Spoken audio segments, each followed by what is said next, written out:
Today we shall be discussing, in my opinion, TheQuartering. And the reason I make this video is twofold. Number one, because I want to shield my entertainment channel, where is the place that I normally talk about things like this. You're going to find a link to it in the comment section. If you scroll down, it's the first pinned comment. Click on it, and you're going to see many of my other videos that you probably weren't even aware they exist. The second reason that I'm making this video is because it's not really about TheQuartering, but I just want to jumpstart the conversation into what I think about Men's Day and Women's Day and tell you something funny about the history of my country. See, Romania was a socialist nation, and if you weren't aware, Women's Day is actually a socialist holiday. Now, as you can see, this is something funny from Wikipedia, that the poster of March the 8th, 1914 was banned in the German Empire. But it all started after the Socialist Party of America organized the Women's Day in New York City, and then German delegates and others proposed the International Socialist Women's Conference in order to create a special Women's Day to be organized annually. And back in 2018, you have TheQuartering saying on Twitter that he believes International Women's Day as well as Men's Day and many other celebrations are dumb, because it's just a tool to sell people stuff. It's just a tool to market products nowadays. And I kind of agree with him. In a way, Christmas is the same thing. It's something that most people believe. It's the way Americans Americanize holidays by turning them into these huge commercial shopping sprees. This is no further from the truth, because in my country, Romania, socialist country, right? Women's Day, socialist holiday. It was a holiday that both myself and my mother, if you can believe it or not, dreaded. Like, she was literally worried every single time 8th of March is coming around. And you might wonder, why is that, right? Because in America, it's more likely viewed as Mother's Day. So it's the day where the son, being grateful for the lovely mother that he has been blessed with, brings a present to her, right? Well, in Romania, it was much more complicated than that, see, because now it was Women's Day. So it was customary that when you go to school or when you go to university, you would bring flowers or candy or sweets to all of the girls in that class. So all of a sudden, it's a financial investment. You need to purchase flowers, you need to purchase gifts, right? And then the entire class would pitch in collectively. They would decide to gather a fund in order to purchase gifts and flowers for all of the female teachers.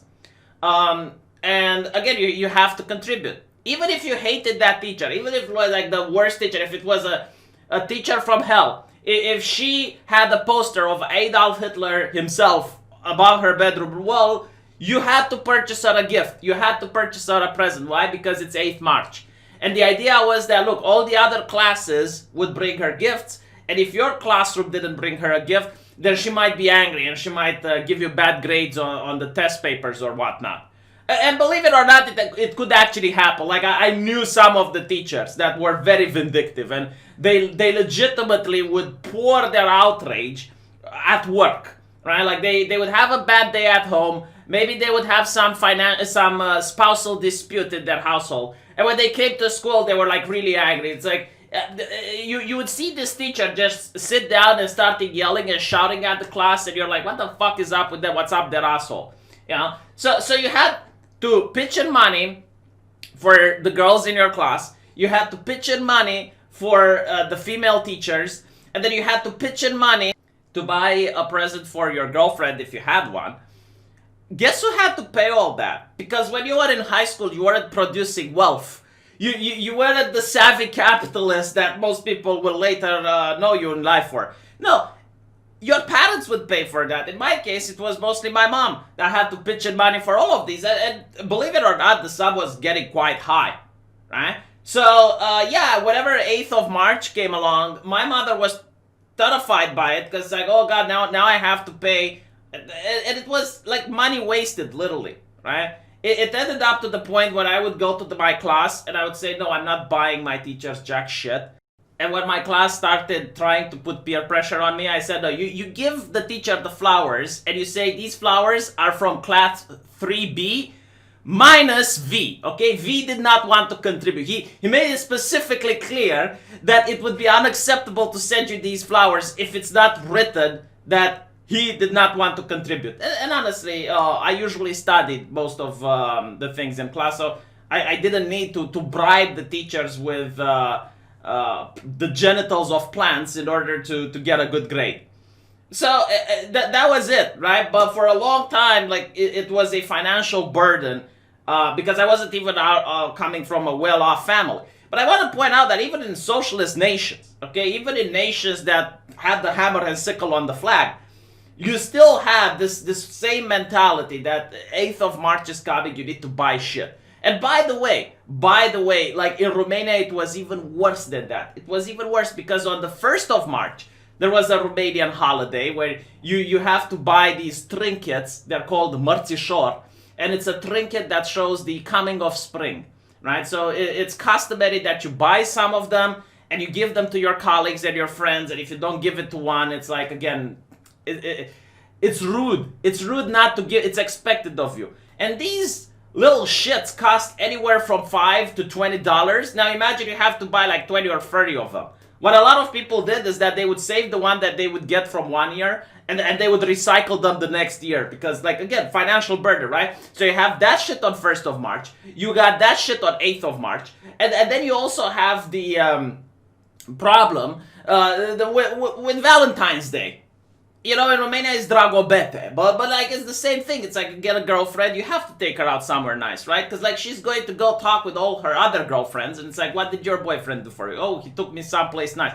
What did your boyfriend do for you? Oh, nothing. He's a cheapskate. You know, you don't want to put her in that position. So all of a sudden you have the triangle of capitalist horror, or in my case, socialist horror, where you have to spend so much money within a short period of time that only a sucker like myself, only someone cursed by fate like myself, which happened to also have a girlfriend that was born within the same time period, and you have like four things you need to spend money on.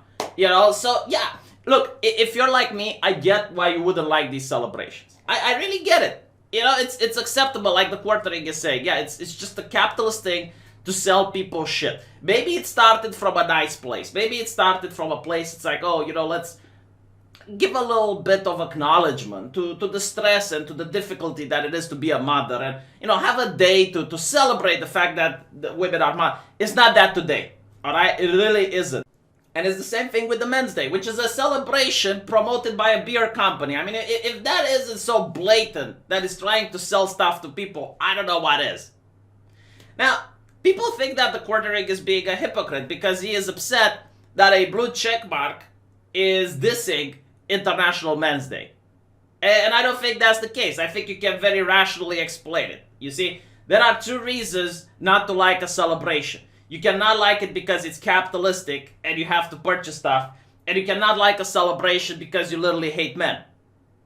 Right? So that says a lot about the person. Like, for example, I can see why an LGBT person doesn't like the pride marches and whatnot, because they think it's a commercial thing and it's a sign of capitalistic decay, where everyone has to now purchase stuff during that time, and all the companies, they put rainbow flags only in Western countries, but they maintain black and white flags in Russia and the Middle East. And, you know, as a LGBT person, they're looking at that and they're thinking it's pandering.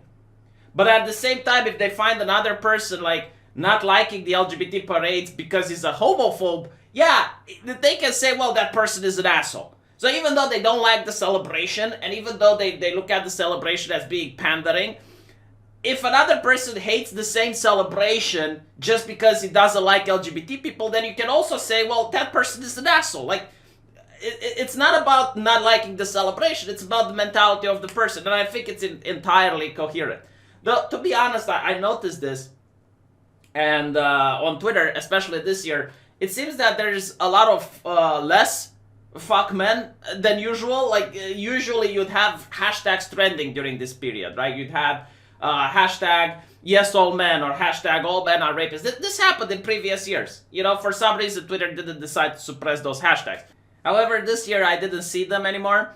And I think it's because the moral panic that commercial feminism created, and by commercial feminism I don't mean like equality between men and women, No, I mean like the conspiracy theory that all of the men are involved into this secret cabal with the sole purpose of creating a magical cock and balls in the sky that are going to keep their wives, their sisters, and their daughters suppressed and forced to live in a rape culture.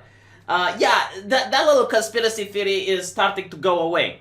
I can't remember the last time I read a single article about the patriarchy and about some person being accused as misogyny. Now it's all about systemic racism and how people are culturally insensitive and how they're stealing other people's culture by eating some spaghetti. That's the news now. But nothing with feminism. I think it's because a lot of people in the media and Hollywood and even politicians have had accusations of improper behavior labeled against them. And when they realized, oh shit, it can affect us, they started to silently drop it. And that's why you don't see it. And this is why there is not that much sexism on Twitter anymore.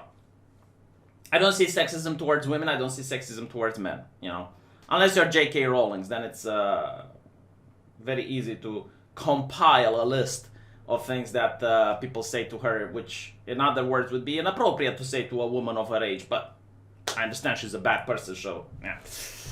Let me know what you think, and again, if you like this type of video, don't forget to subscribe to my Lack of Entertainment channel, where every now and then I talk about the entertainment industry, and I sometimes review a couple of TV shows or a movie or two.